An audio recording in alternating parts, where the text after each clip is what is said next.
You're listening to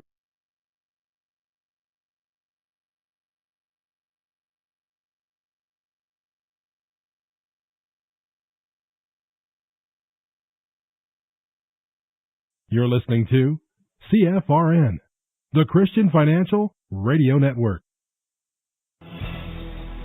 Good afternoon, traders, and welcome back to the CFRN E-mini Futures Cast. This is the daily broadcast of Indeterminate Length, where we discuss all things E-mini, along with some really big ideas on the finer points of trading gold, bonds, crude, sugar, the euro. Joining us today, Mr. Michael Borth. From our trading desk in Chicago, Mr. Burton Schlichter. Now, to get things started, let's go to our host and founder in Studio A, overlooking South Mountain, America's largest city park. Here's Dwayne. Good afternoon. Welcome back. Today is Friday, 14th day of November, 2025. Thanks so much for joining us. Whoever you are, wherever you are, we're just glad to have you right here, right now.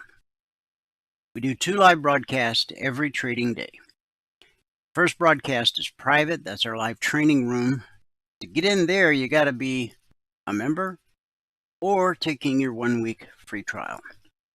If you've not yet taken your 1-week free trial, when Michael joins us in about an hour, he'll walk you through step by step how to take the trial.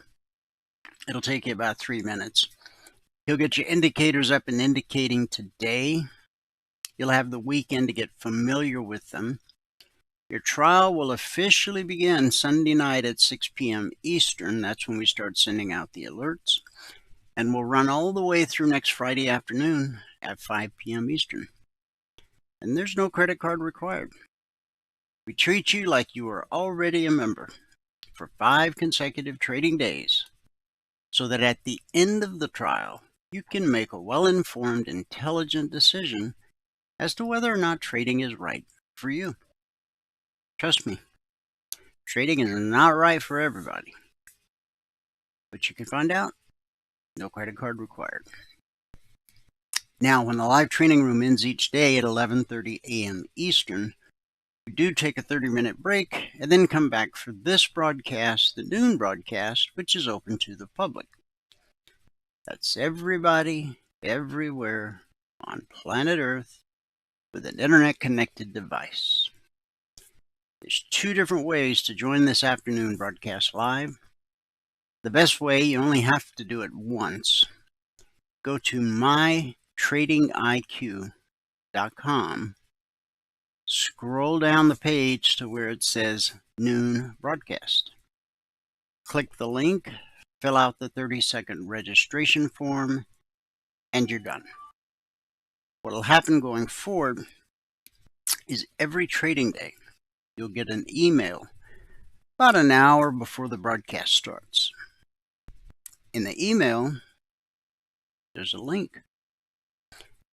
At 12 noon Eastern, all you have to do is click the link in the email, and it'll automatically log you into our platform. The benefit of doing it that way is you have access to the question box, so you can ask questions and participate in the discussion. Of course, there will be days you're out of the office, away from your desktop. Maybe this time of year you're out of town visiting family and friends for the holidays, but you still want to join live.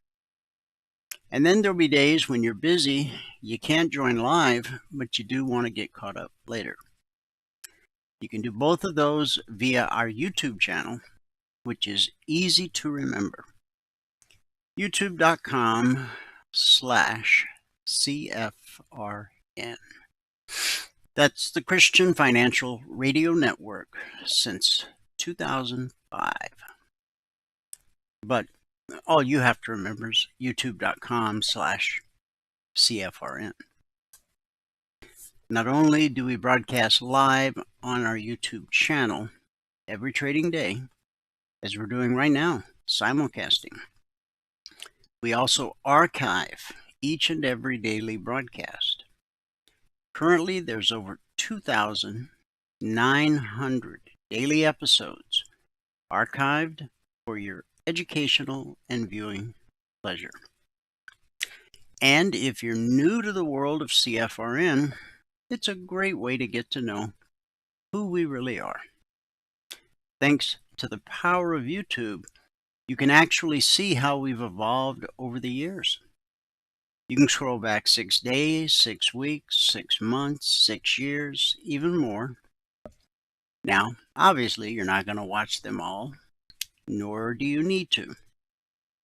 But it's a great resource to have at your fingertips. And again, it does show you exactly how we've evolved over the years, day by day. youtube.com/CFRN. On the left side of the screen, you'll see the schedule for today. That's our schedule for every afternoon broadcast when Michael and I are both in town.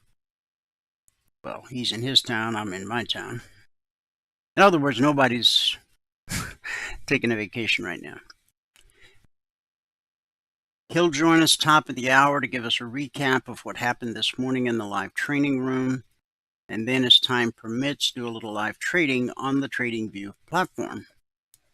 But we'll get started where we always do, and that's with our daily devotional.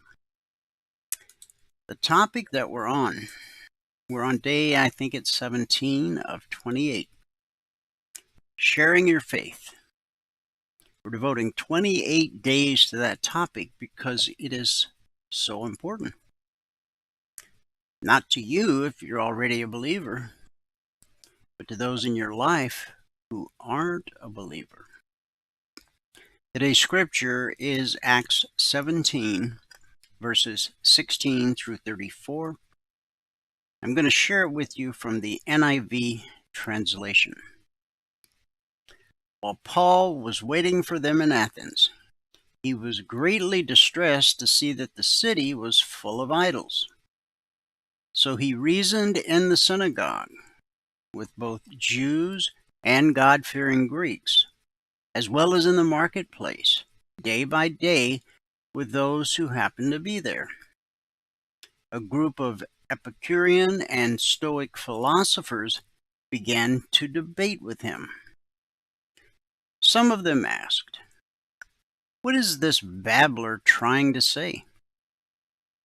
Others remarked, "He seems to be advocating foreign gods."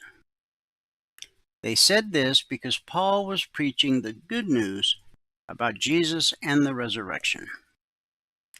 Then they took him and brought him to a meeting of the Areopagus, where they said to him, "May we know what this new teaching is that you are presenting? You are bringing some strange ideas to our ears, and we would like to know what they mean." All the Athenians and the foreigners who lived there spent their time doing nothing but talking about and listening to the latest ideas. Paul then stood up in the meeting and said, "People of Athens, I see that in every way you are very religious. For as I walked around and looked carefully at your objects of worship, I've even found an altar with this inscription, 'To an unknown God.' So you are ignorant of the very thing you worship, and this is what I'm going to proclaim to you. The God who made the world and everything in it is the Lord of heaven and earth, and does not live in temples built by human hands. And he is not served by human hands as if he needed anything. Rather, he gives himself to everyone, life and breath and everything else. From one man he made all the nations, that they should inhabit the whole earth. And he marked out their appointed times in history and the boundaries of their lands. God did this so that they would seek him and perhaps reach out for him and find him, though he is not far from any one of us. For in him we live and move and have our being. As some of your own poets have said, we are his offspring. Therefore, since we are God's offspring, we should not think that the divine being is like gold or silver or stone, an image made by human design and skill. In the past, God overlooked such ignorance, but now he commands all people everywhere to repent. For he has set a day when he will judge the world with justice by the man he has appointed. He has given proof of this to everyone by raising him from the dead. When they heard about the resurrection of the dead, some of them sneered, but others said, "We want to hear you again on this subject." At that, Paul left the council. Some of the people became followers of Paul and believed. Among them was Dionysius, a member of the Areopagus, also a woman named Damaris, and a number of others. Once again, that was Acts 17, verses 16 through 34. Our topic today, common ground. As you enter into the spiritual journey of others, you will encounter obstacles. Don't be surprised. Paul did as well. When Paul encountered a group of philosophers in Athens who challenged and disputed him, he didn't give up. Rather, he looked for common ground. It may not have been obvious at first in this city full of idols, but he could identify with their religious inclinations and their awareness that there was more than they knew. He identified their unknown God, who he then proclaimed to them as the one true Creator who raised Jesus from the dead.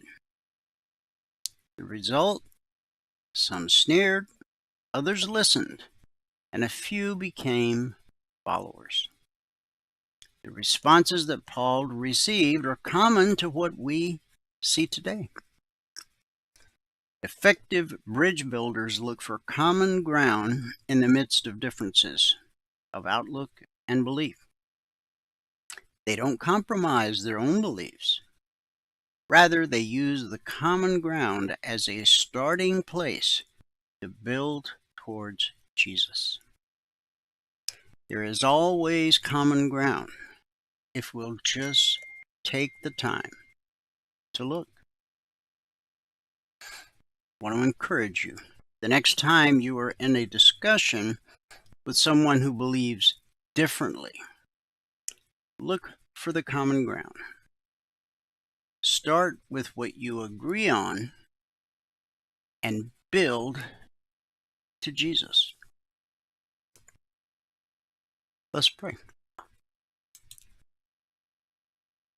Lord, give us the boldness and wisdom of Paul, who spoke your truth even in a city filled with idols. Open our eyes to the needs around us and soften our hearts toward those searching for meaning. Help us proclaim the God who made heaven and earth, the one who is not far from any of us. May our words draw people closer to you, and may many come to believe because of the hope we share. It's in Jesus' name we believe and pray, and everybody said, Amen. Amen, and happy Friday. What an interesting day in the markets. sort of a repeat of last Friday. When we get to the charts, you'll see what I mean. It's pretty wild. All right, let me give you the numbers from around the world. We'll start here in the U.S. with the cash markets, or the indices as they're called. Currently, the Dow is still down 127 points. But the NASDAQ, which was deeply in the red earlier in the session, is now up 174 points. The S&P 500, which was deeply in the red, is now up 29 points. And the Russell 2000, also deeply in the red earlier in the session, now up 13 points.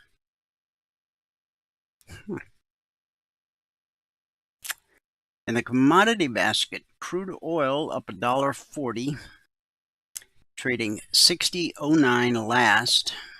That's a gain of almost 2.5%, or roughly $1,400 per contract traded. Gold, on the other hand, is down $88, trading 41.0660 last. That's a drop of over 2%. Silver down $2 and a penny, trading 51.15 last. That's a drop of almost 4%. In the Asian markets, at the close, the Nikkei fell 905 points, 1.75%. Shanghai dropped 39, 1%.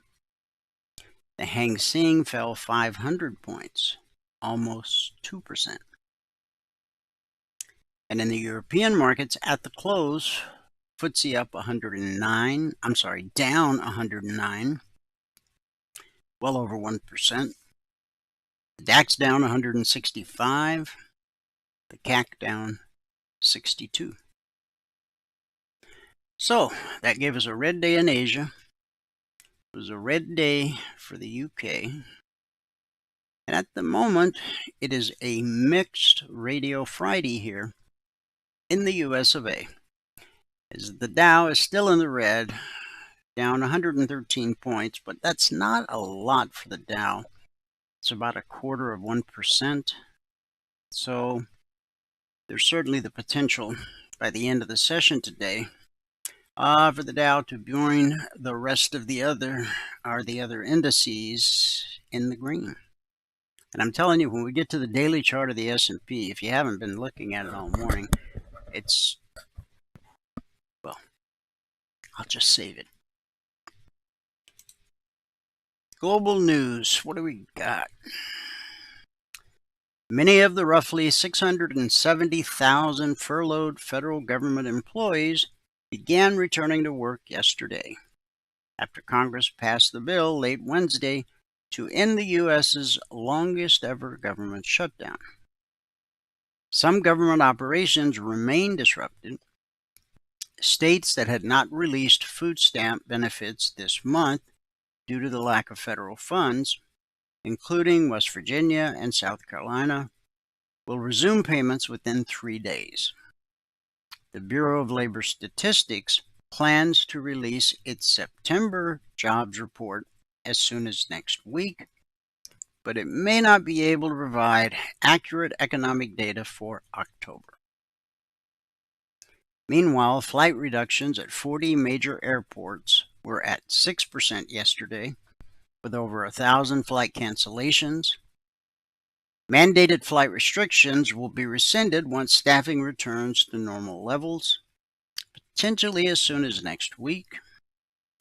The shutdown cost the U.S. economy an estimated 60,000 private sector jobs and an estimated $14 billion per week, or $84 billion in all. And that's going to whack our annual GDP growth by 1 to 2%.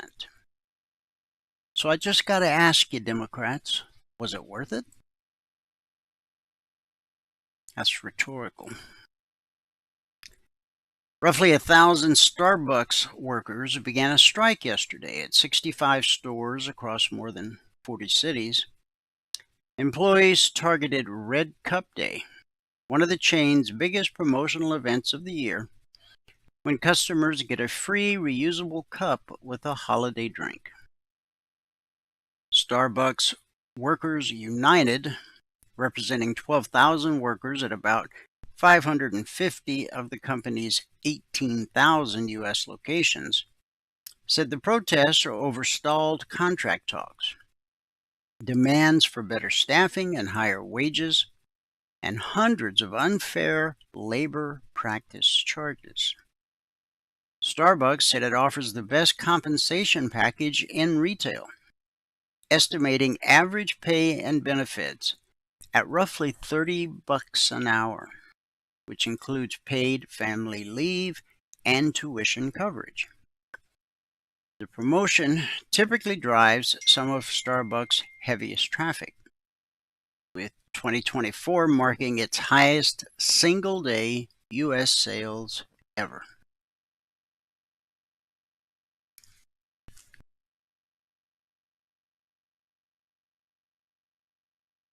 Red Cup Day strikes also took place in 2022 and 2023, although Starbucks said the disruptions had minimal operational impact. There's no date set for the strike to end. So they're not getting paid $30 an hour, but when you factor in the benefits, that's about what it amounts to, $30 an hour. Now on a 40-hour a week, that's $1,200 a week. $60,000 a year. That ain't chump change. I say fire them all. Just fire them. There's plenty of people waiting to take that job. Simple as that. Hang on, I got to take care of something real quick. I apologize.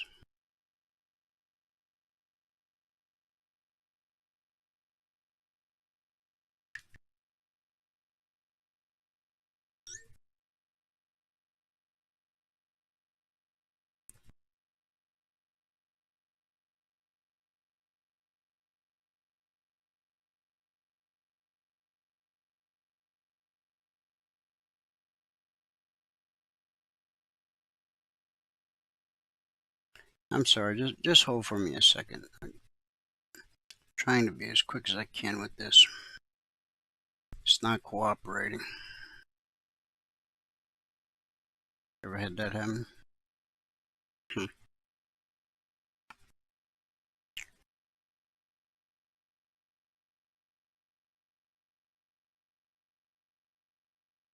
Hang on, I'll be right there.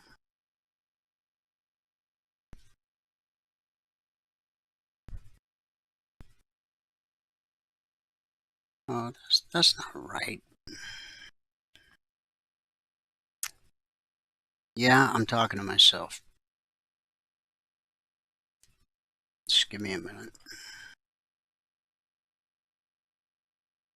What?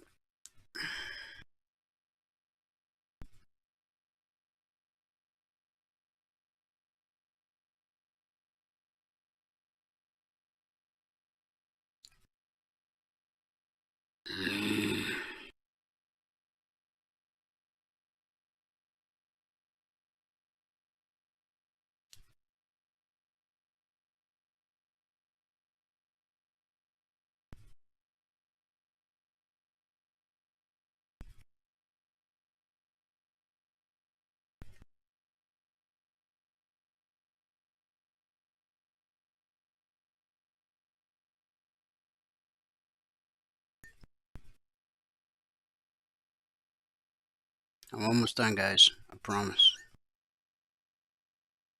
If it wasn't important, I would do it.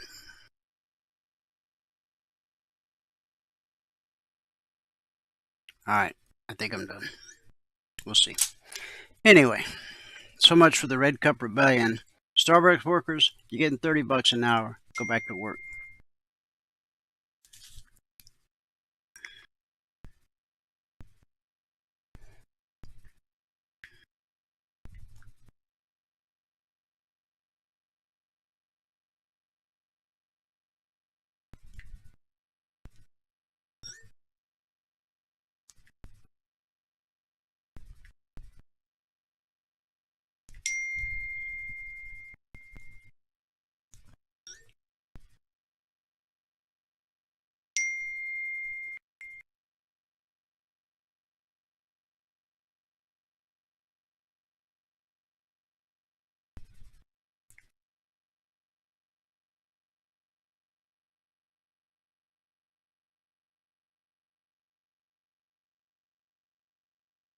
All right, I think I'm done. A 15th century Bible illustrated with gold and Afghan lapis lazuli was unveiled in Rome yesterday. Typically stowed away in Modena, the two-volume manuscript is on display in the Italian Senate until January 16th for the Vatican's Holy Year. The Bible, said to be the most expensive book of its time, was made by Italian Renaissance artists for Borso d'Este, the first Duke of Ferrara. The manuscript follows the Este's family from Ferrara to Modena, where it remained until the family lost control of the city in 1859 and the last duke fled to Vienna.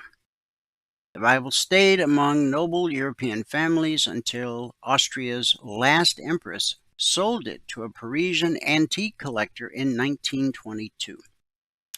Italian industrialist Giovanni Treccani donated the Bible to the Italian state after purchasing it in 1923 for 3.3 million French francs.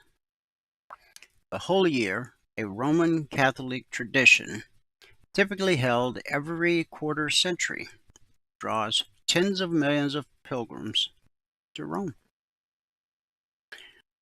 All right, that's the world news. What do you got, Wall Street?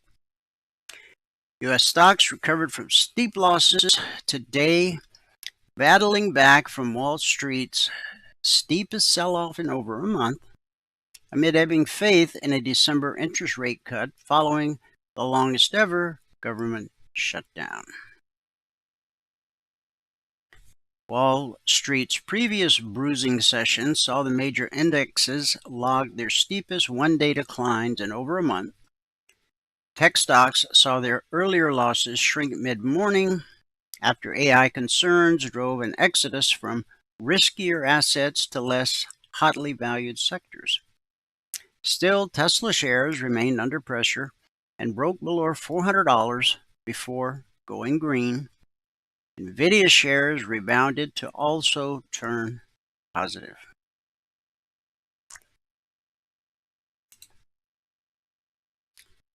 Switzerland announced plans today to invest $200 billion in the United States through 2028. As it finalized a hard-wrought deal to slash U.S. tariffs on Swiss goods. Economy Minister Guy Parmelin said the Trump administration has agreed to cut U.S. tariffs on most Swiss goods to 15%, the same level imposed on the neighboring European Union,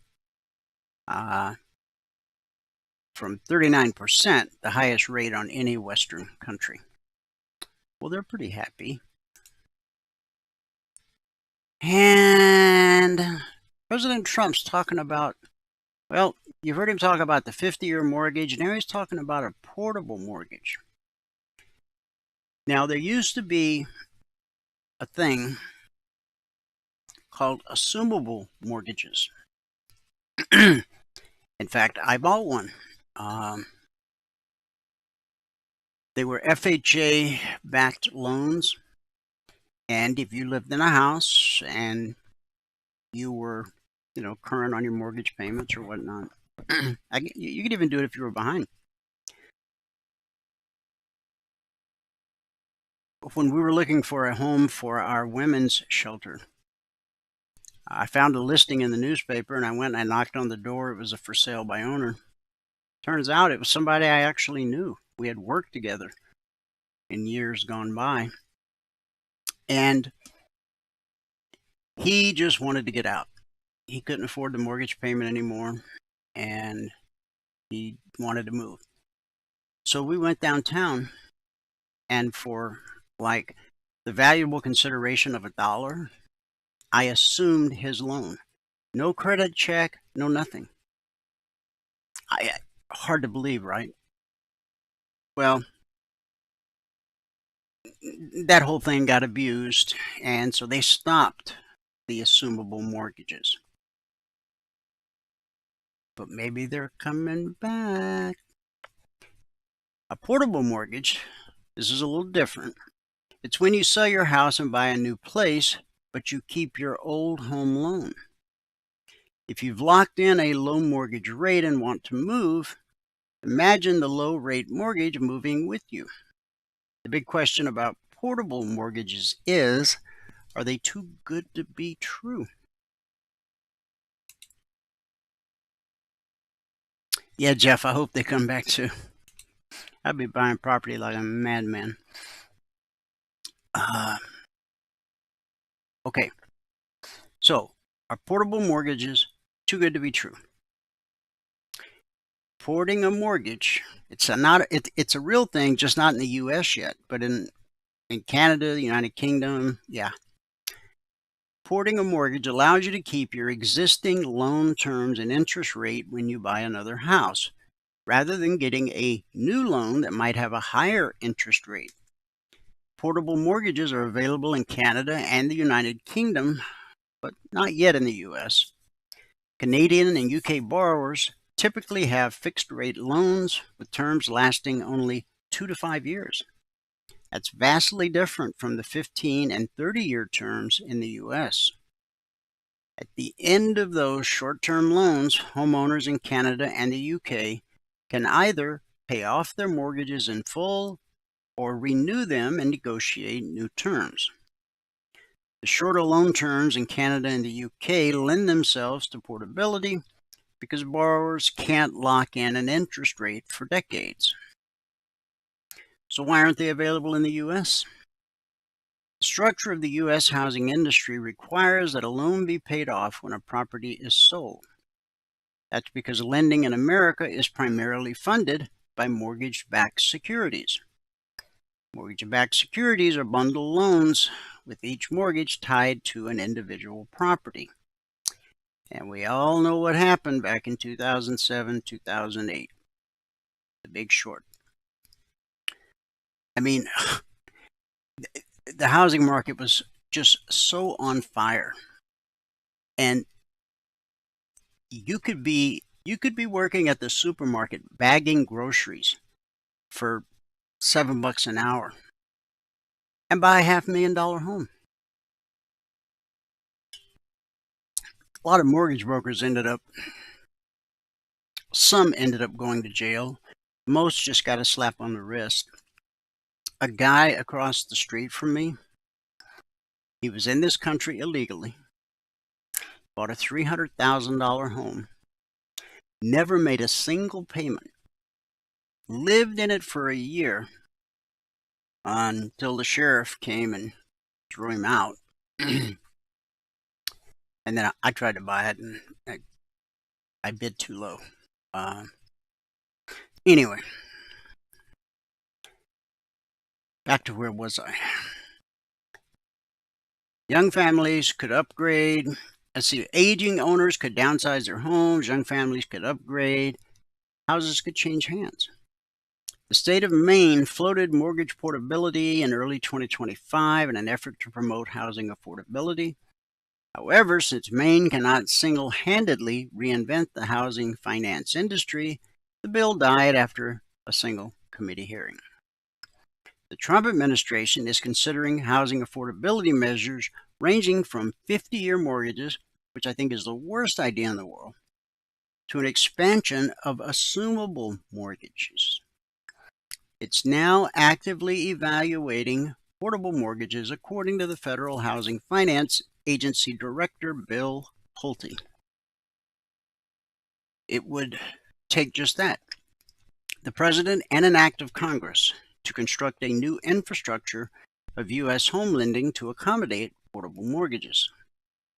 Moving the portability legislation through Congress might take a year or two, and only if there is bipartisan support for such a measure. Additionally, the impact on mortgage-backed securities markets would need to be considered, as homeowners would be allowed to hold a low-rate mortgage for decades.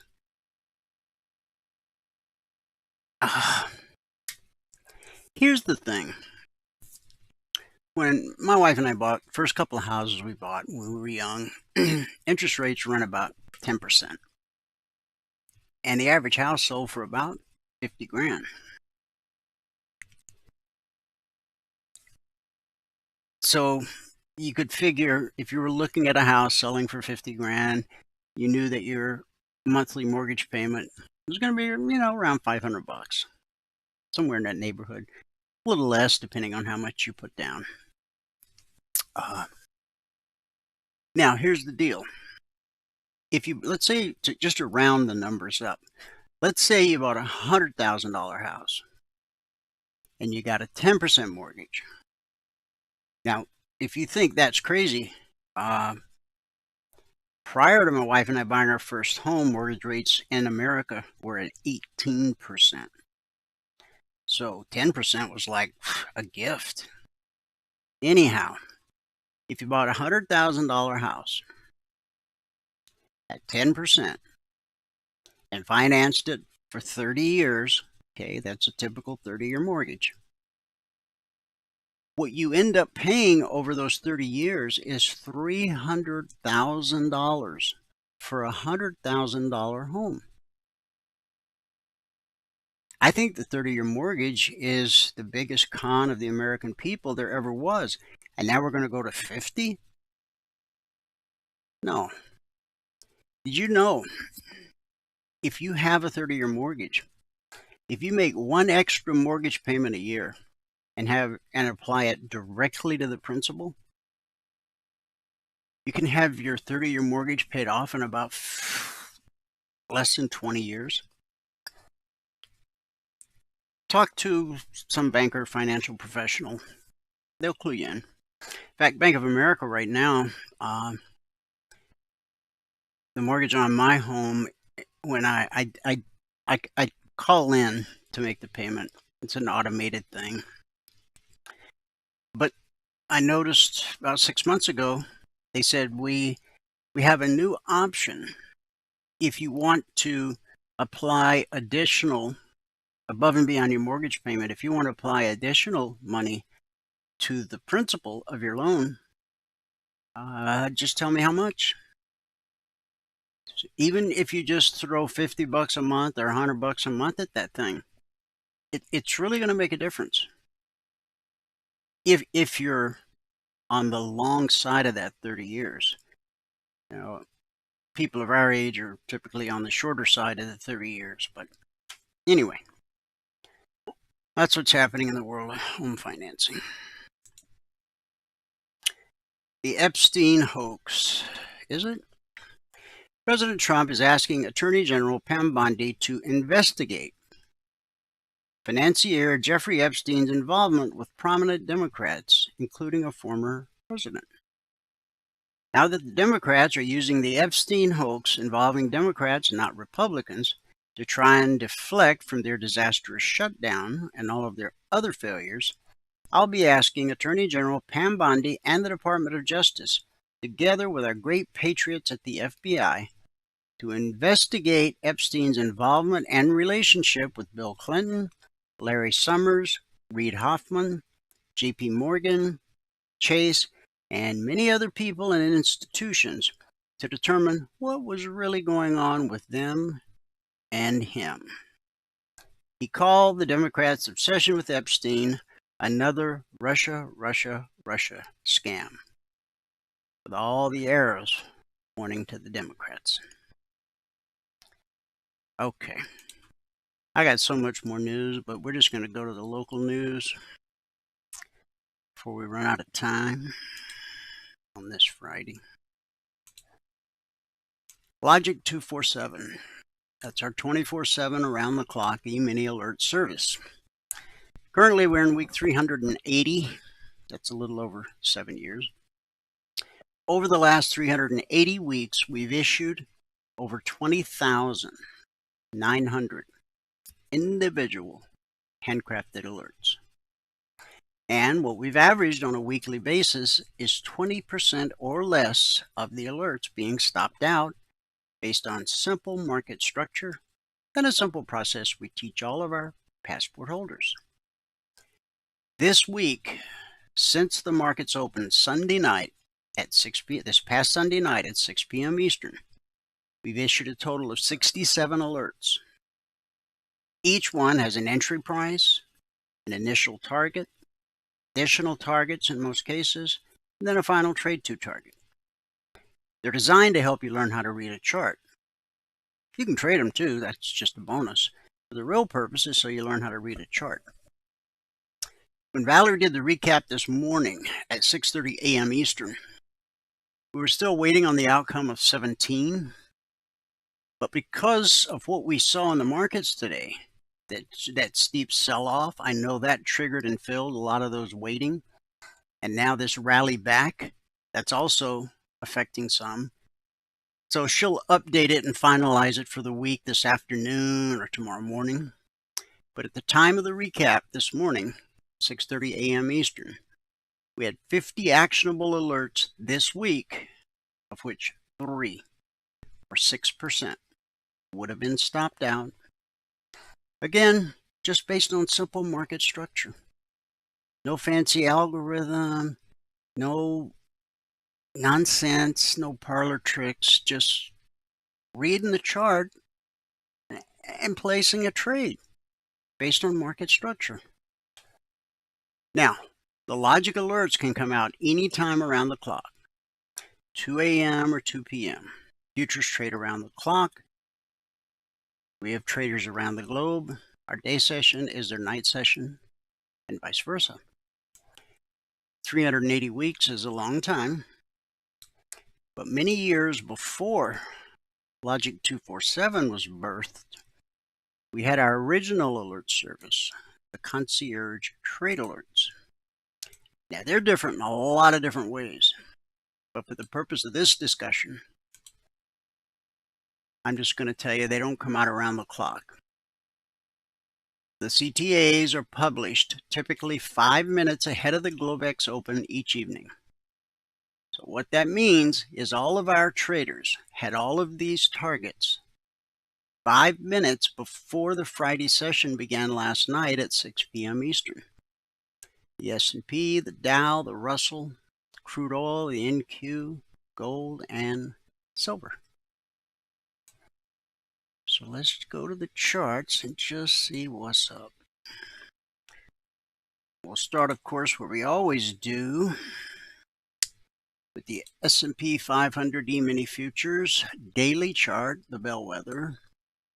Now, this was last Friday when we got the big picture bearish signal, because we opened and closed below that green line, which is called the BVC.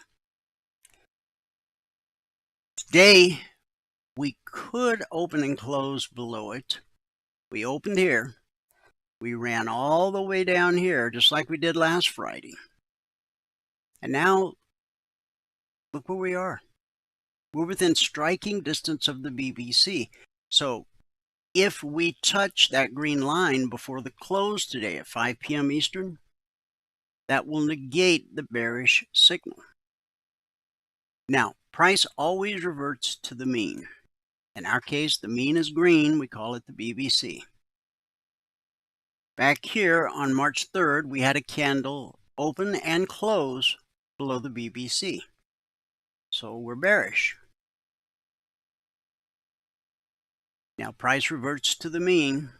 The pullback holds more often than it doesn't. Pullback held, pullback held.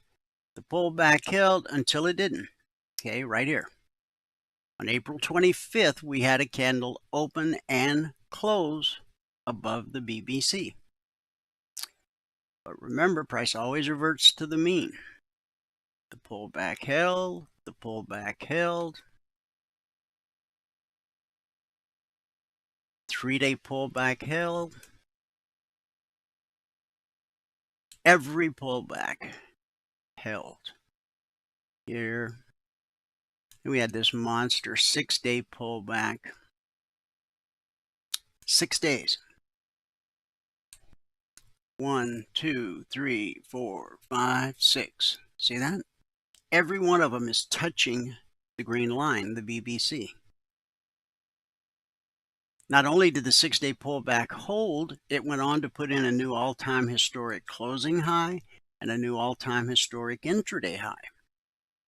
But then last Friday, we had a candle open and close below the BBC. See, no touchy.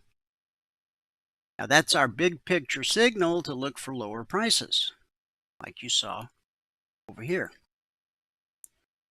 Well, it looked like we were going to get that again today, and we still may, but I mean, this morning, I in the live training room, I said, "Good morning, everybody. Happy Bloody Friday," because I'm telling you, it looked bad. Now look where we are.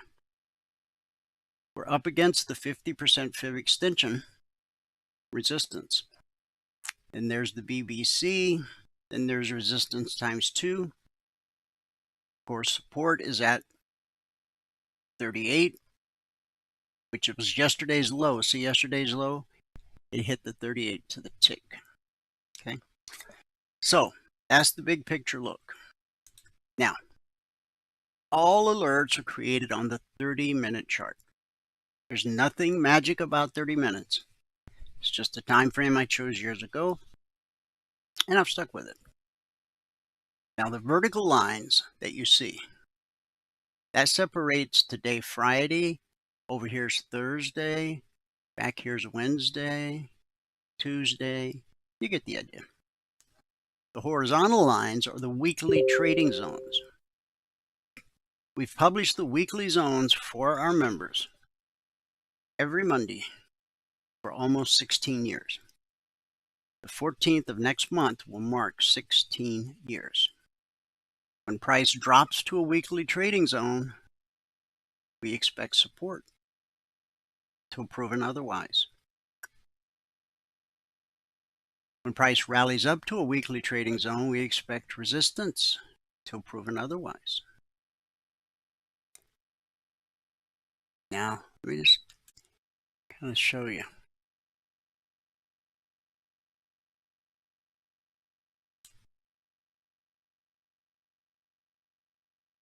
This week started on what, the 9th?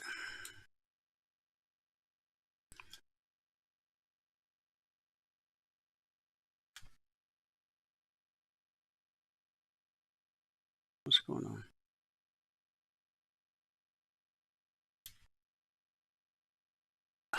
Okay. This was the Sunday night gap open.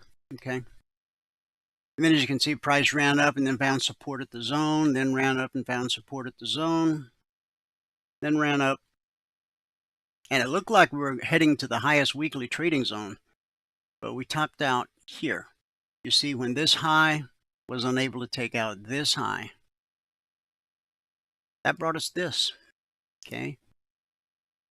Price, the sell-off that started yesterday continued last night and into today, but look where the market found support.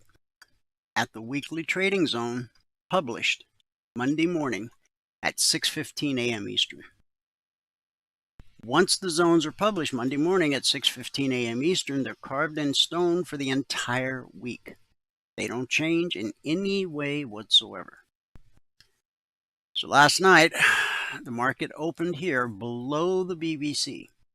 So as long as we're below the BBC on the 30-minute chart, we expect lower prices. And that's what we got. In fact, we hit the short target by midnight. Got a little bounce, then we came down to the zone. 67.31/32. That bounced us back up to the underside of the short target. When price trades through a CTA target on the retracement, just like this one did. See how the short target became resistance? A little consolidation, and then we drop. Consolidated here. Now that's not the lowest weekly zone. There's still 2 more zones below this. But buyers came in and have really driven this thing back up. We missed getting to that zone by just a little bit.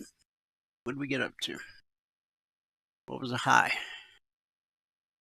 95.5. Okay, so we missed it by 2.5 points.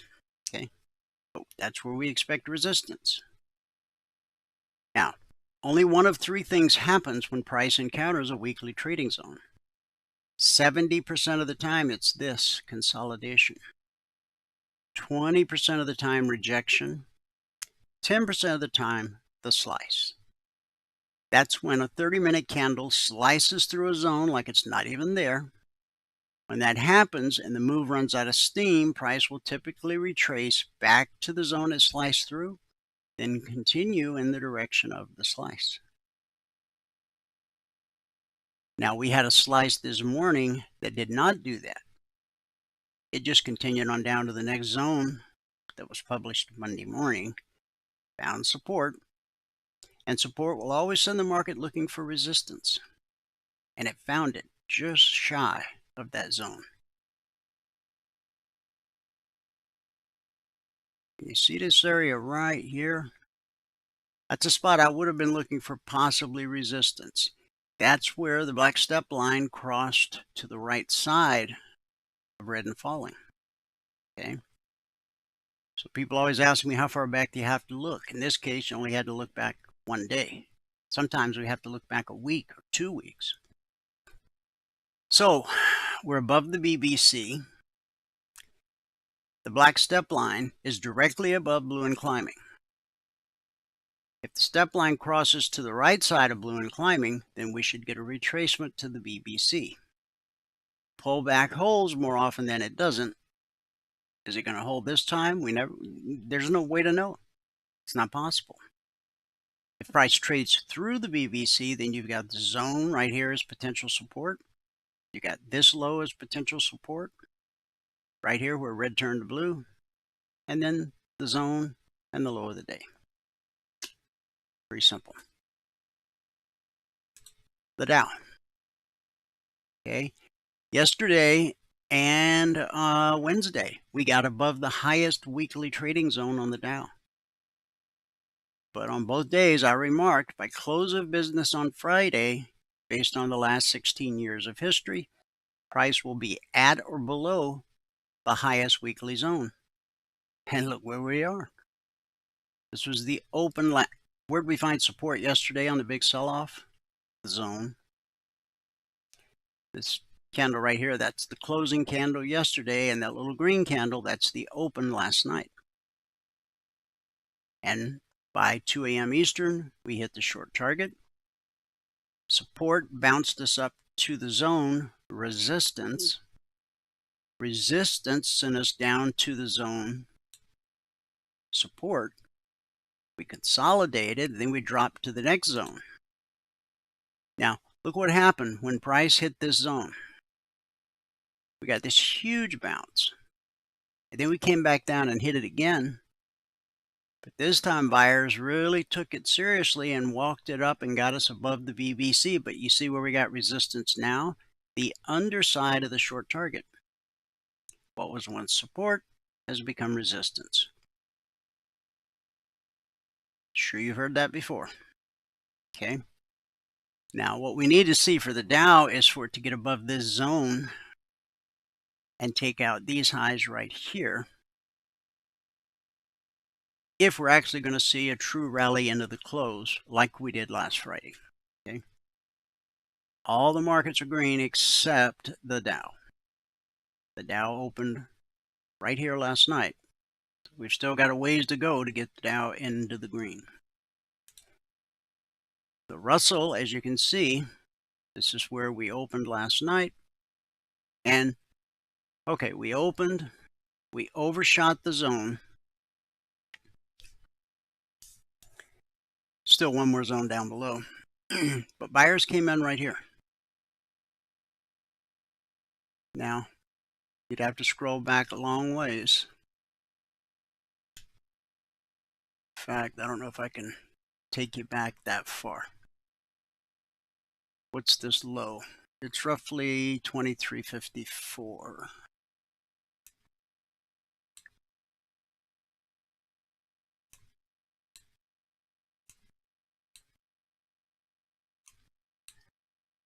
Yeah, I can't get back far enough. But I mean, if I had time, I could manipulate the chart and get back there. But by looking left, you know where to expect support and resistance. Okay?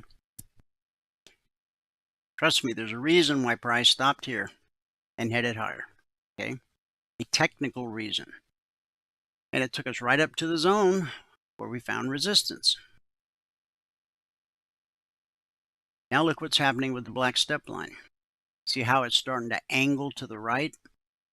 On the way up, on the rally, you see how they're running parallel? Step lines on the left side of blue and climbing. If we continue to consolidate, the step line is going to cross and get on the right side of blue and climbing, and then we're going to get a retracement back to the BBC. So this comeback rally, I mean, we're not out of the woods yet by any stretch of the imagination, but it certainly looks better than it did this morning when Wall Street opens. The NQ. Yesterday, at the close, we consolidated at the zone. When the market opened last night, here's the opening candle. We continued to consolidate, and then we dropped to the short target by midnight. Now, any one of these candles, let's just say, well, I hate to pick and choose like that, but this candle opened it opened at, come on, at 58 and it dropped to 21. So that's about $700 per contract traded in that one little candle.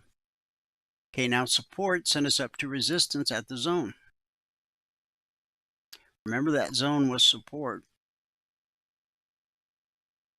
till we came down to the target, and then that zone became resistance. Then we came down to the zone, consolidated for 2 candles, and then dropped. Again, if you go look, you'll see a reason. Okay.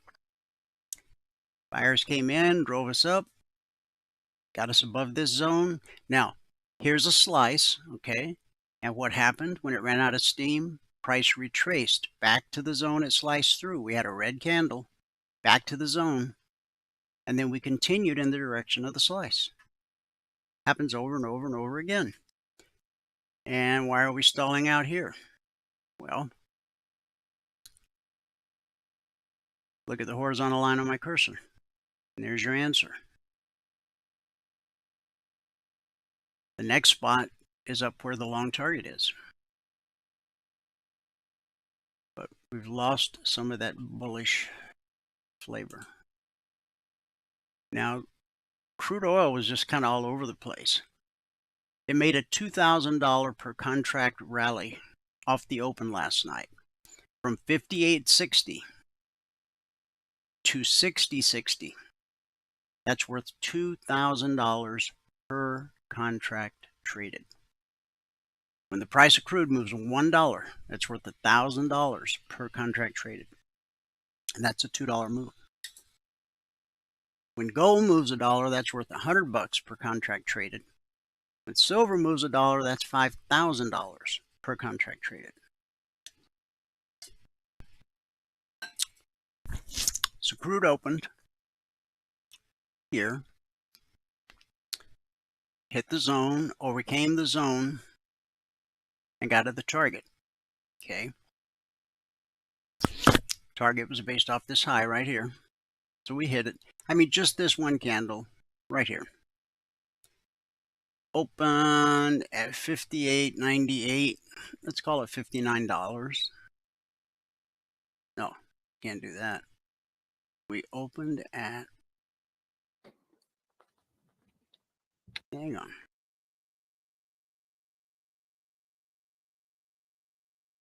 It's only a 10 tick move? No, 20 ticks. It's a couple $100. Anyway, the whole thing's a $2,000 move. Then we came back to the BBC, the pullback hill. That sent us up to the zone, resistance, which sent us back down to the zone, support, which sent us back up to the zone, resistance. And I published some information on trading crude for the March contract, how much margin you need in your account. That's in the Breeze channel. So for those of you that have an interest in that, although ChatGPT says that being long crude is not really a good idea. Analysts expect crude to be pretty steady at about $55 a barrel for most of next year. So maybe you want to short it from here. I don't know. So what did the margin end up being on that? 37.65. I'm seeing it right now. You seen it? Okay. Yep. That's what it was. And is that for the full size contract or the 5 micros? I did 2 different ones. I did one with a regular size. MCLG 26. On the quantity, does it say 1 or 5? 5. That's the micro. So to do 5 micros, that's the margin required. But there's another one in there right above it, or no, right below it, that shows just quantity of margin one. By 1 regular crude. Yeah. Here's margin 7,231 for 1 regular. There you go. Yeah, so that worked out about right, about half the margin of 1 regular one for 5 micros. Yeah. Yep, that works out exactly right, as a matter of fact. All right, guys, we will pick up with gold and silver when I come back. But Michael's here, so he's going to give us a recap of what happened in the live trading room this morning. Then do a little live trading if time permits. I'll come back, finish my recap, and wrap things up with our good word for the day and for the week. Excellent. Okay, so we're hoping right now that this doesn't end up being resistance here, the BBC from underneath. We'll see. We'll see. We'll see. Everything looks good. Good. Let me bring this over here then, and we're ready to go. Good afternoon, everyone. Today is Friday, the 14th day of November, 2025. All right, now, if you have not taken a free trial of this, go to mytradingiq.com, click on the purple button. There is no credit card required for the trial. Just click on that purple button. When you do that, you will be sent, hang on. It's not to this link anymore. This page. Now I got to refresh this because I did fix this last night. You will be sent to this page where all that we ask for is your name, your email, and your phone number. We have a full week next week. Right? Name, email, and phone number. Down at the bottom gives you TradingView login ID. Okay, if you don't get that TradingView login ID, we cannot enable the indicators for you. So make sure you give that to us. All right, so we had a pretty good day today. It was almost our lowest number of trades for the week, but it was our best day of the week. Actually, we ended at the high of the day on every one of the things that we traded. Didn't start out that way, but anyway, it worked out all right. So on the NQ, ended up with 139 ticks. That was the high of the day. On the YM, 127. That was also the high of the day. On the gold, 53. That was the high of the day. And on the ES, 40. That was the high of the day. Put us at $2,360 with 1 contract this morning. Today, it took 2 minutes and 1 trade to get to the goal for the day. At that point, we're up $1,000 with 10 contracts on. And we took a total of 46 trades today with 3 stop outs. So 93.47% of our trades today were break even or better. And I missed a ton because the NQ was just wild this morning. So I didn't trade it much in the beginning. And I went to a 39 range on it too. You'll see that in just a minute. Any of you guys that are out there right now watching, you'll see that in just a minute. So on the month now, we're at $10,297 over 7 trading days, averaging $1,471. Now we are halfway through the month. All right, we only have 7 trading days because I took 3 days off for a funeral, and I have to take Wednesday off this coming week. So we only have 1, 2, 3, 4, 5, 6, 7 trading days left. We have 7 more trading days. Our lowest month of the year was right there. Okay, I don't think we're gonna have any trouble getting over August. I think I took a week off in August too, and I might have taken time off in June too. And we're only at 14,000 then. So I think we'll probably end up being both of those. If we have the next week is anything like this week has been, and the rest of the month is anything like this week has been, with the volatility and everything, I think it'll be a pretty easy task to get up above. To get over 14,000, to get over 11,000, should be pretty easy. Anyway, on the month now we're at 10,297 over 7 business days, averaging 1,471 per day. So if for 7 more days, let's just do the math. 7 times 1400, we'll just say 9800 plus 10,297. That would put us at 20,097. Better than a lot of these months. Be about halfway on the year so far. Anyway, just let me just point out again. Next Wednesday, I'm going to be out. And then the following Thursday and Friday is Thanksgiving. So we're going to be out the following Thursday and Friday, I think, too. The 27th, 28th. That's usually how we do it. All right. So on the year now, we're 241,110 over 197 business days, averaging $1,223 per contract per 2-hour business day. If you were to quit trading when you get the goal for the day and you would add 1 contract per month so far this year, you would have only had to work 27.43 hours and be up $189,367.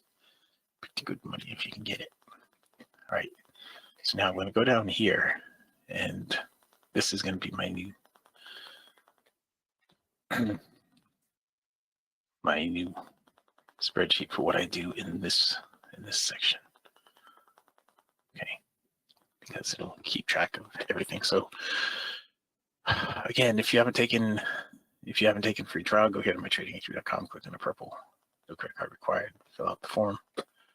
Let's get into the trades that we did do. Okay. The ES had the least, the NQ had the most. We'll just start out with gold and work our way across. This number right here is what the BBC was at earlier. Now the BBC is at 4. Okay, so it's gone down just a little. That's what it needs to get up above, to close above the BBC today. Now, just hitting the BBC would be enough, but it was a long way away from there when I first pointed it out this morning. It was a long way away from there. So if we have an end of day rally, which is something that we could very well have. No, I thought I made a mark on this when I pointed it out. I guess I didn't. Oh, I didn't make it on there. I made it on here. I made it on this when I pointed it out. Wow, was that many bars ago? It was back here. So price was 716. I didn't think it was at 716. I thought it was, well, anyway. It's gone from 716 all the way up to 795. So it's not that big of a stretch to believe that it could go from 60 up to 04. So 40 points from here to here. It's not that big of a stretch to think that that could happen by the end of the day. All right. Let's go here. The gold. And let me just move that. I'll scroll back like this.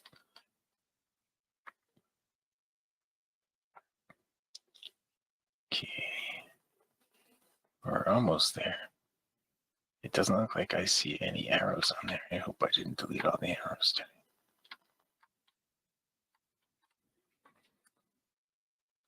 All right, so on gold, let's see. Wow. I didn't even notice that this morning. I didn't notice, well, I guess I was not paying that much attention. I noticed it was bouncing all over the place, and I didn't take any trades, apparently. Until right there. And I got 6 ticks profit on that one.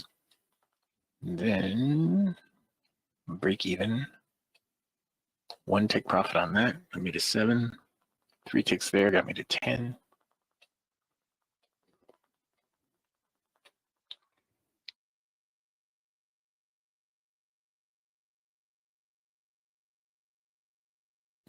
Um,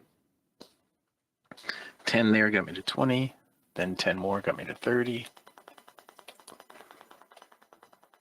And we did a little listening there. Then we had 16 to get me to 48. And then 5 to get me to 53. And that is where I ended it on the morning session. Now, let me see if I can find all the other trades that triggered during the break. Looks like there was one right there that might have been a break even or a stop out. Let's do this so you can see a little better. Okay, it was right here. All right, that probably would have stopped you out.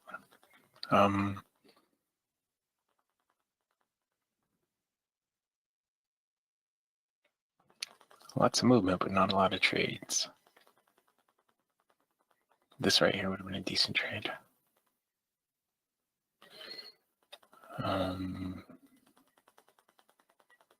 This right here would have been a decent trade. It would have been close to stopping out, but it would have been a decent trade in the end.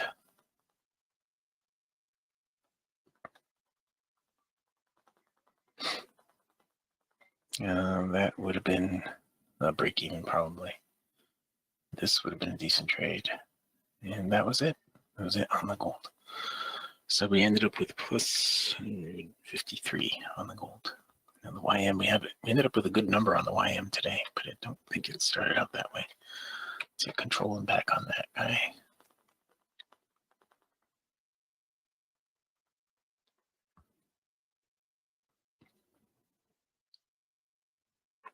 I'm looking down at the bottom for it to get to 930.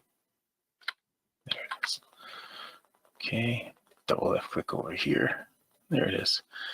Our first trade on the YM. I guess it did start out that we had 26 ticks on our very first trade. Okay, and the next trade on the YM wasn't for a while because the markets were just crazy. Now I have this as an off-color blue because it wasn't at the midpoint there. And I think I left my order on, and I ended up getting, it looks like 6 ticks on that to get me to 30. No, it couldn't have been 6. It must have been 4 ticks to get me to 30. And then we had a break even, and then 5 ticks to get me to 35. And then 25 ticks on this one. I took the trade here. I think I was looking, I had the order on here. This ends up looking like a valid trade, but it was actually right here where it came out of the oversold, but I had the order waiting on there for the down close. That's why I have this as off color blue, but I ended up getting 25 ticks on that, and that got us up to 60.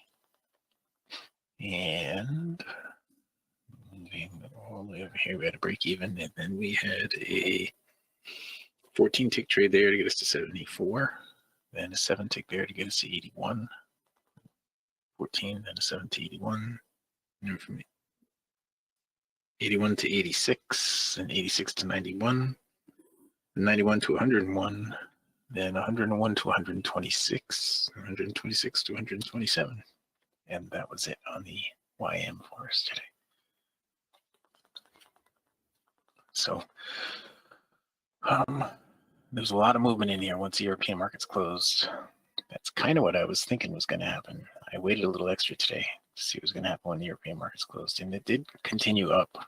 If you crunch this all up right now, guys, crunch it all up, and crunch it this way too. Let's see what this looks like. This is actually, it's kind of an ugly pattern that I see right here. It's a descending head and shoulders pattern, descending inverted head and shoulder pattern. So if it breaks this level right here, I'll draw it for you. Oops, wrong one. Get rid of that. Let me draw it for you here. Do it this way. Trend line.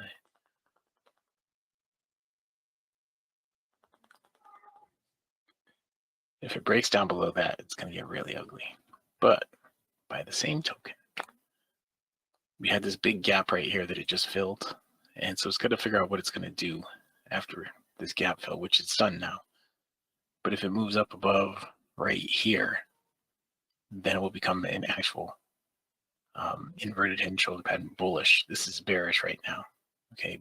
But it'll become an inverted head and shoulder pattern that would be bullish. So it's going to close up above right here for that to happen. I think that's pretty close. There. We're going to close up above there for that to happen. It could happen. We've had a lot of movement today, so it could definitely happen. But we're just going to trade what's in front of us because that's all that really matters right now. And we don't have a trade set up yet. Not right here. Okay. On the ES, now we didn't come off the midpoint there, so we don't have a trade set up on the ES either right now. Just a little bit more. Okay. But let's go over the trades that we did do on the ES today. On the ES, I can scroll back this way because there weren't a million bars on the yes. Here you go. Our first trade of the day, and this is where we got the goal for the day right here on the yes. We picked up 8 ticks right there. Then we had 4 more to 12, then 4 more to 16, then 4 more to 20. And the reason this is an off color of blue is because this down here didn't make it into the overbought. Okay. But we ended up picking up 4 ticks on that to get us to 20. Then the next one we did was over here. We picked up 12 ticks on that to get us to 32. Then 4 there to 36, and then 4 there to get us to 40. And that, I believe, is where we ended up with the yes. Again, when the European markets closed, we had a big move up here on the yes. So all the indices had that big move up. This is what we were looking for it to get up to, so that today would not be a full day below the BBC. Like, this is the daily BBC right here. Now, as we scan across here, there was an opportunity right there. There was some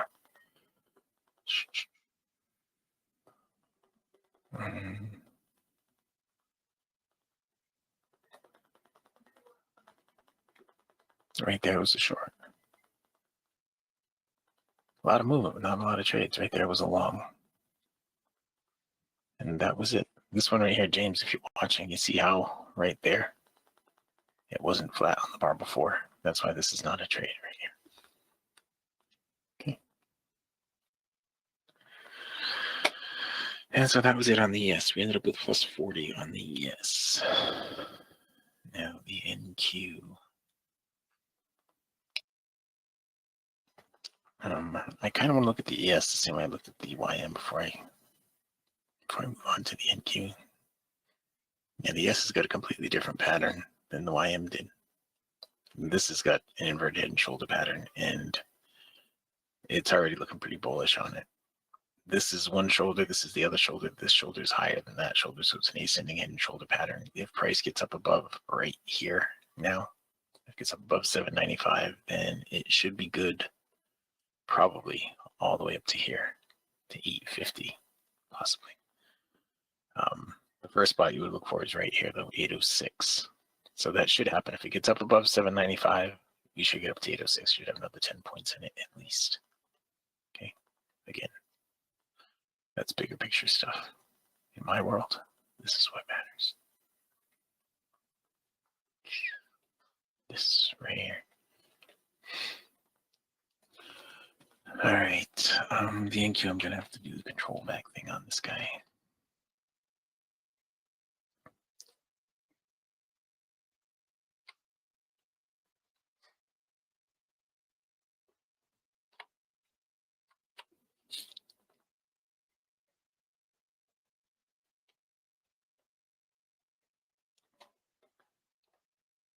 Okay.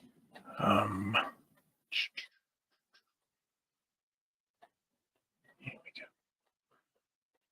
This was our first trade here on the NQ, and I stopped out on that one.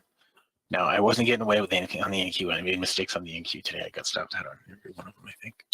I made a mistake here, so I was down, and I think on that first one, I was down 36 ticks because I was adjusting everything on it. I didn't have it fixed right. Then on the next trade here, we picked up 42 ticks, I think, and that got us to plus. Oh, wait a minute. The NQ.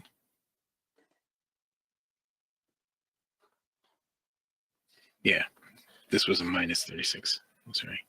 I didn't have a minus sign in front of it. There was a minus 36 ticks right there.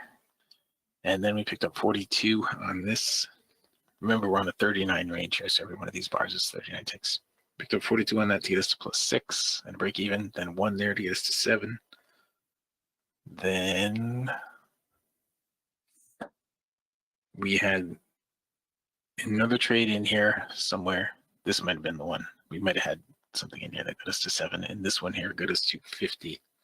So we went from 7 to 50, and then we stopped out there, minus 48. That brought us down to 2.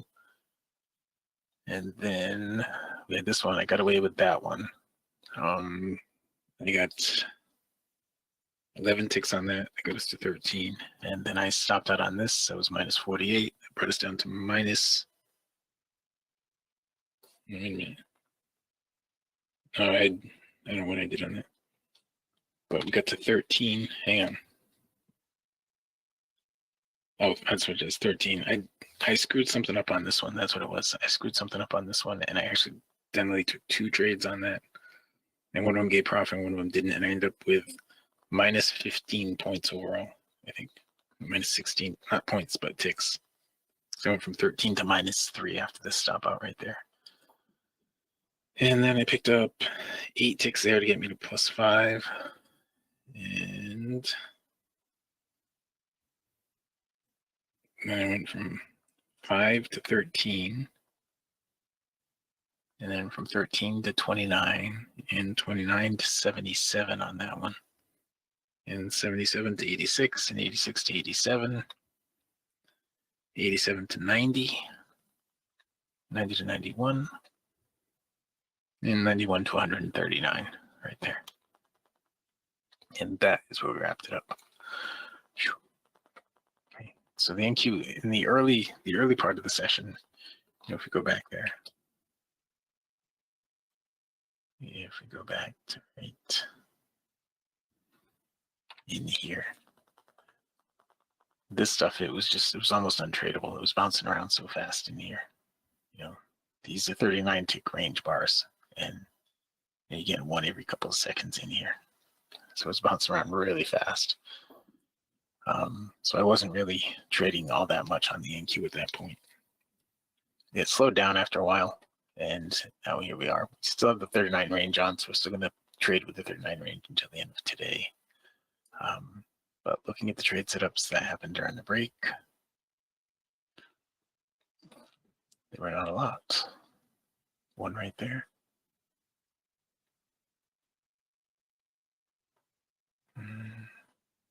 A short right there.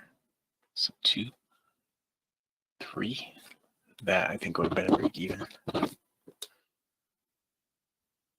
4. That would have been another break even. 5. 5, 6. That would have worked out.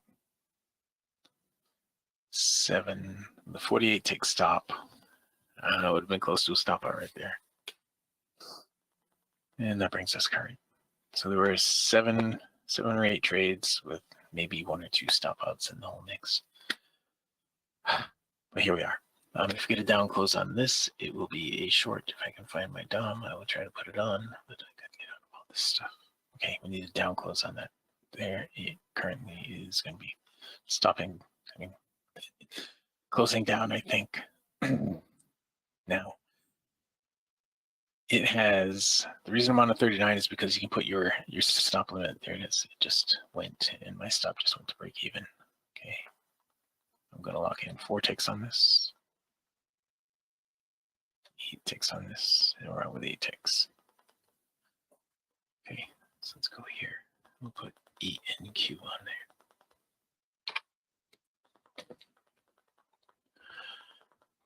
there. All right. So that was the NQ for us today. The ES did not have a trade here. The YM could actually have a trade here. Nope, now it can't. It's too far away. And the gold is too far away too, I think. The gold's flipping the YBR. Nothing else has a possible trade here. So what time is it? 1:25. Well, okay, so we got 1 trade off anyway. 1 positive trade. And what I was telling everybody this morning, an up close over there on gold is going to be a long. Look for the up close on the gold, that will be a long. And then I'm going to move that order. Oops, nope, it just filled me. Here it is. What I was telling people today was this half an hour period, the trading that I do in here, almost every day ends up being positive. So far I would have been up 4 on the NQ, and we're in this gold trade right here. It hasn't moved my stop to break even yet. But if it goes up to 5 ticks, it will move my stop. There it is. Now my stop's to break even. I'm going to lock in 1 on that. 2. And we're out with 2. Now with 10 contracts on, that's $200. So I have 2 on gold. So I'm up $60 with one contract, or 600 with the 10 contracts that I have on.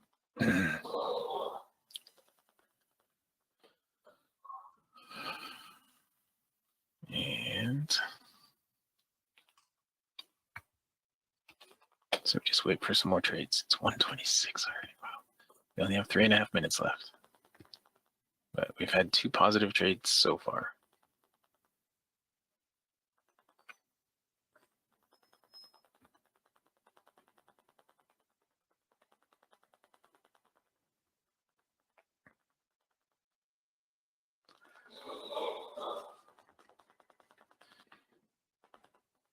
You guys hear that noise?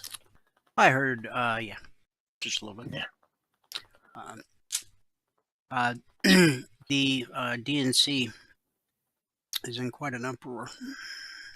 Are they?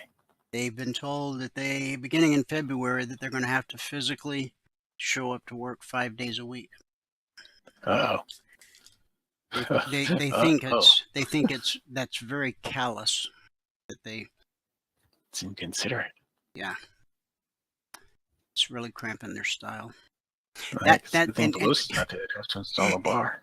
This morning on the DNC's official X channel, Twitter, they posted, we finally have proof that President Trump spent Thanksgiving with Jeffrey Epstein in 2017. Hello, he was the president in 2017. So they got called on it, and they've now taken the post down. Oh, and Trump's going to sue him for that. And I think he should. And I think he should, yeah.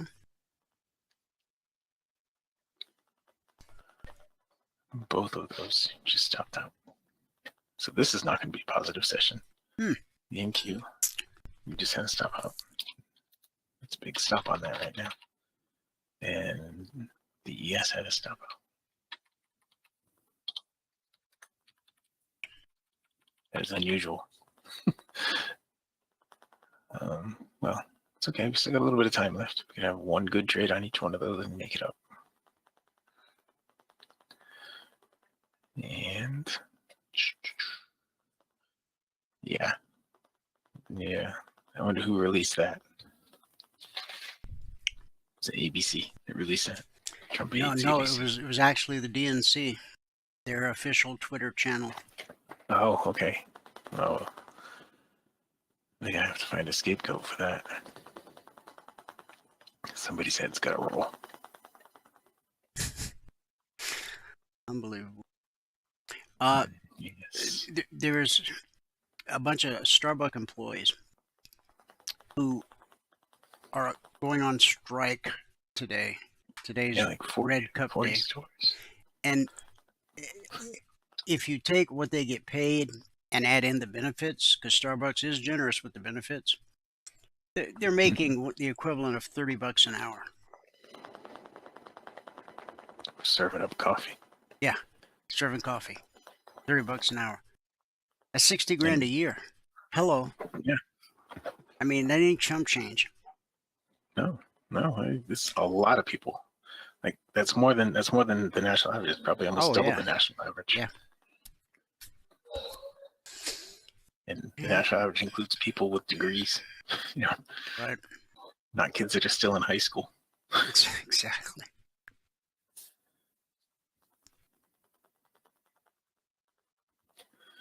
Yeah, today's Red Cup Day. If you go and you order some kind of holiday drink, you get this fancy cup that you can take home with you. I wonder if Christina's gotten a fancy cup today. She keeps giving Jada things from Starbucks. We never go to Starbucks, but she does. I used to, but I quit wasting my money. Yeah, she won't pay for AAA on her car, but she'll go spend $7 for a cup of coffee. Just doesn't make sense. Okay, well, we're running out of time, but I want to have another trade here so we can get out of the hole. No, I'm in no hurry, so go ahead. Okay. And let's just see if we can get another decent trade here because those 2 stop outs right in a row. Oops, I put blue on both of them.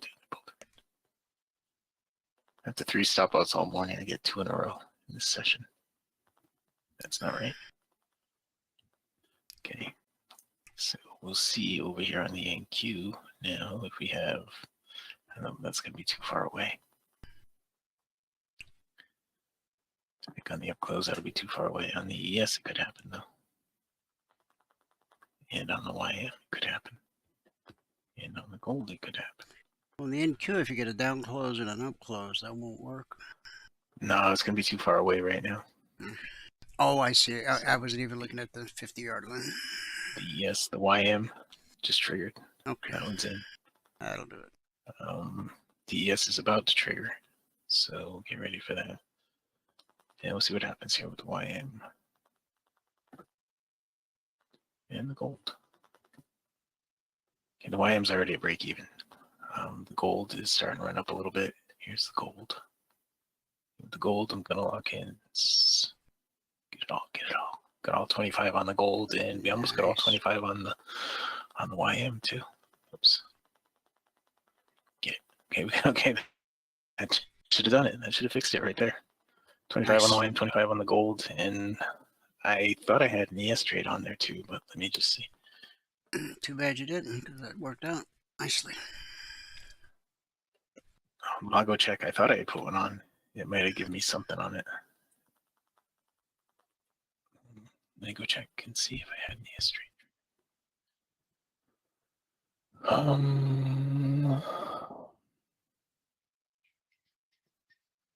What time?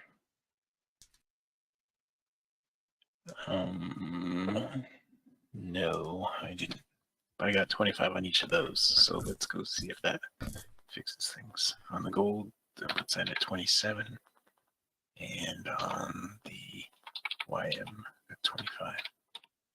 Plus 70. All right, so we ended positive after all. And if I had that ES trade on, that would have been awesome. Yeah, that would have been. Try to put on. Oh well. Oh well. All right. Well, we'll do it all again on Monday.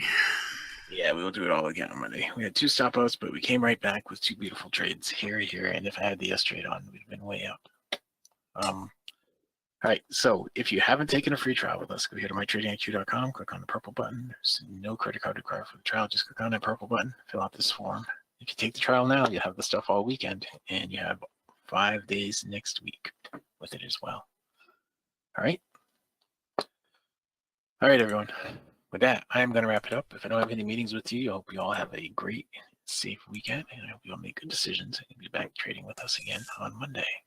Okay, Dwayne, I can pass back out to fabulous Phoenix, Arizona, in Studio A, overlooking South Mountain, America's largest city park.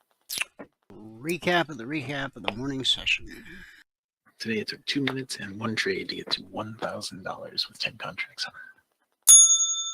Good job. Excellent. You. All right, guys. We had just finished up with crude. Now, we've gone through all the markets in granular fashion. So, if you missed any of it, as soon as I sign off, you can go to youtube.com/CFRN and watch today's broadcast in its entirety. And where we left off on crude, we already talked about the $2,000 per contract run we had off the open last night. And we found support at the zone, resistance at the zone, and then on the second time we punched through, and then resistance at the zone, which sent us back to support at the zone, which sent us back to resistance at the zone. Support always sends you to resistance, resistance always sends you to support. The black step line just crossed blue and climbing, so you should now look for a retracement back to the VVC, and that's support times 2. Because you're coming down to the BVC, that's one support, and you're coming down to the weekly zone, $59.95/$60. So that's support times 2. All right. Gold took a whooping, and silver, and well, we were above the highest weekly trading zone for days, but now we're back below it. So this was the open last night, this candle right here.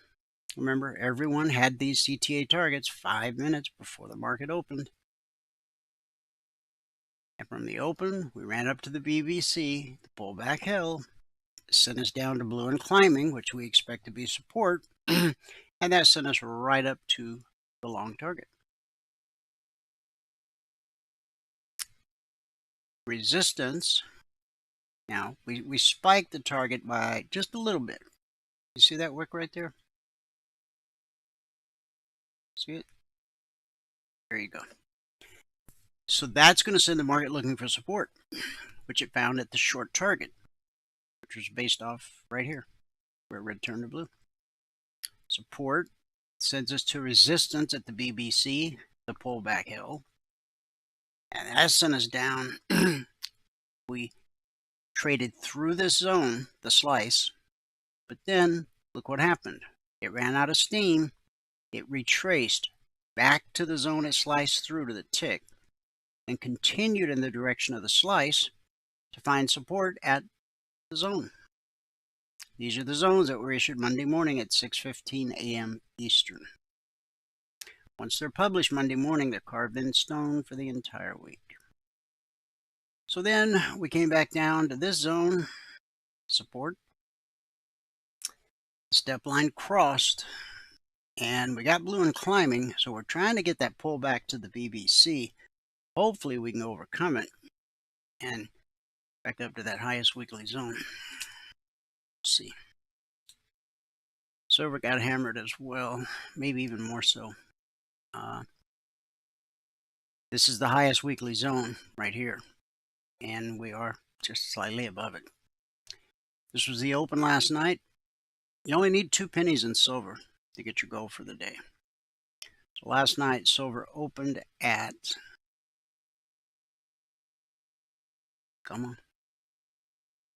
We opened at 52.20 and ran to 50 up to the target at 53.20. That's a $5,000 per contract move. And silver moves $1 in price. That's worth $5,000 per contract traded. So resistance will send the market looking for support. We traded right through the short target. We even spiked this zone, which, as I said, is this week's highest weekly zone. And here we sit. We got prices sort of trapped. We got blue and climbing below. That's support. That's what we're bouncing off of right now, that and the zone. And you got resistance right overhead at the BBC. And one last look at the daily. Look at this. This is almost identical to last Friday. Last Friday, that was a big bear signal. We opened and closed below the BBC. Now, we had a green body on this candle earlier. That green body has disappeared. If we end up with 2 bear signals, 2 Fridays back to back, and they both end up as though that, I'm just going to say that's probably never happened in the history of the markets. But I won't say that because maybe it did. But it's pretty phenomenal for those of you that know how to read charts and understand technical analysis. If you don't, you could always become a member. Just send Valerie an email, support@cfrn.net. In the email, let her know you want to become a member. She'll send you the information you need to get signed up. Once you're all signed up, she'll send you more information. Create a folder in your email client, and every email Valerie sends you, put it in that folder. A lot of the stuff you won't know what it is, you won't know what you're supposed to do with it. You'll need it during your learning journey. So just put it where you know it, so that when you do need it, you'll know where it is. Fair enough? Now, as a member or passport holder, you're going to get 2 hours of live training every trading day in an interactive environment. On top of that, you have access to private one-on-one mentoring. No extra charge. All you got to do is ask. The strategy you learn, the indicators you own as a passport holder are fluid across all markets and all time frames. What you saw Michael do today with futures, works exactly the same with stocks, crypto, Forex, ETFs. Price flows the same across all markets and all time frames. Just like I showed you today, from support to resistance, back to support, back to resistance. Wouldn't it be nice if you could know where to expect support and resistance? You can. You just got to learn to read the chart. That's what the Logic 247 alerts are all about. As a passport holder, along with the Logic alerts, you'll get the concierge trade alerts every evening the second they're published, which is typically 5 minutes ahead of the Globex Open. Every Monday morning at 6:15 a.m. Eastern, you'll get the weekly trading zones. And every Thursday night, you'll be able to attend the members-only workshop. Last but not least, you'll get the golden keys that open all the private channels in Telegram. And there's quite a few. Everything a trader needs, all under one roof, one low price. How low? $5,000. $49.97 to be exact. Now view that through the lens of how much time and treasure you've spent chasing these so-called holy grails, right? And it's probably a mere pittance. But unlike the other folks that, give you some indicators and a PDF and wish you well, we're in the trenches with you every day. Not just 2 hours in the live training room. We provide around-the-clock support via Telegram. We work around the clock. We start Sunday night at 6 p.m. Eastern, and we're open for business around the clock until Friday afternoon at 5 p.m. Eastern. Again, everything a trader needs, all under one roof, one low price.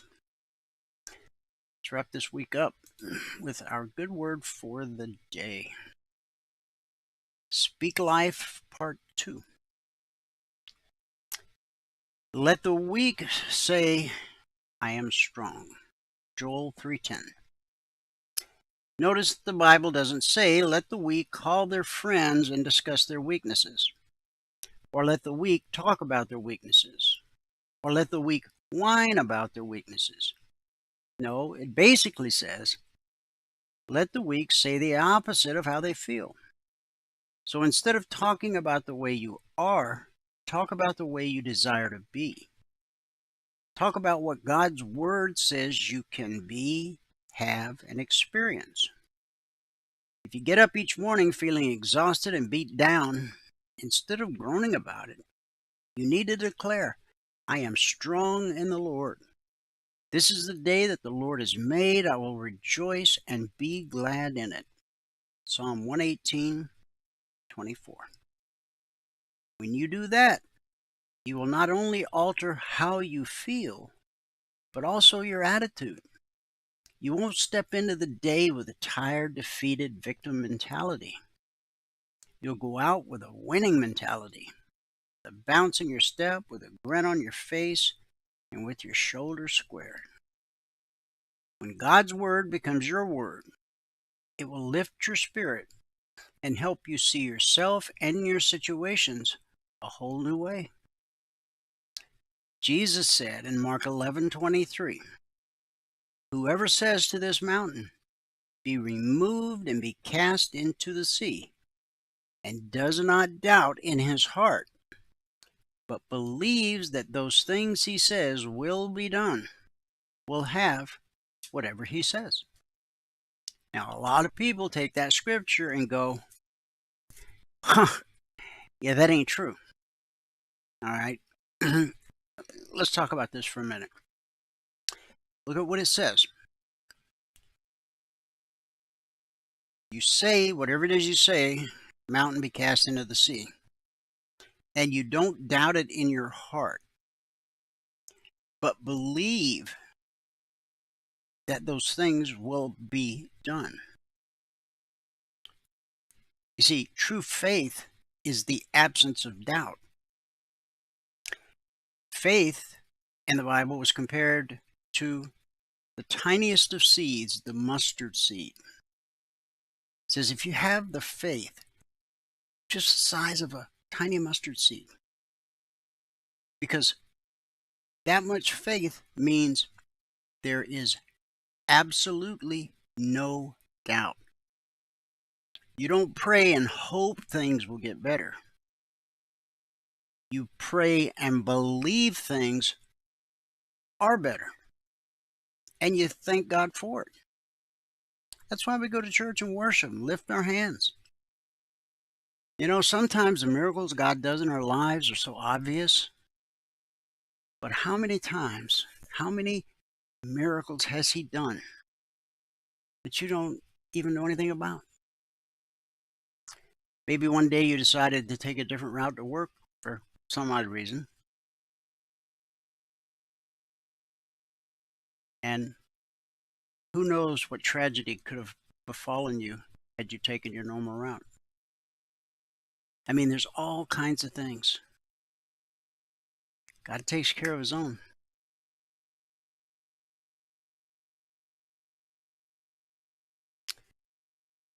Get up each day, look in the mirror, and say, "Good morning, you blessed, strong, secure, confident, highly favored child of God." In other words, speak life. Remember, the power of life and death is in the tongue. Be careful what you say, because your ears hear it.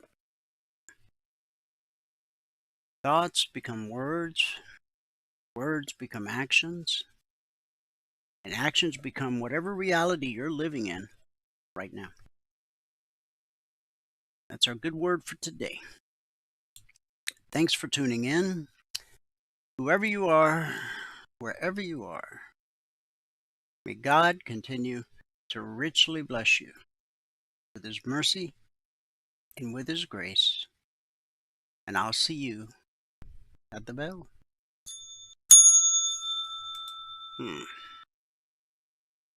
Tune that bell up.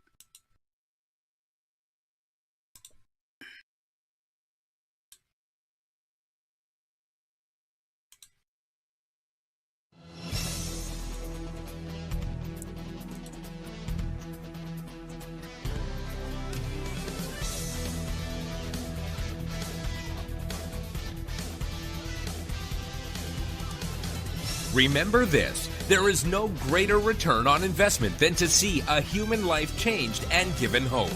As always, pray hard and trade safe. Any financial information discussed on this show is simply the opinion of our host, Dwayne Reeves, his co-hosts, and guests. To learn more about trading E-mini futures or to take a 1-week free trial in our live trading room, call 1-866-928-3310. 866-928-3310. Information discussed on this radio program should not be construed as a recommendation to buy or sell any security. Always do your own due diligence and consult with a licensed securities broker or financial planner before making any investment decision.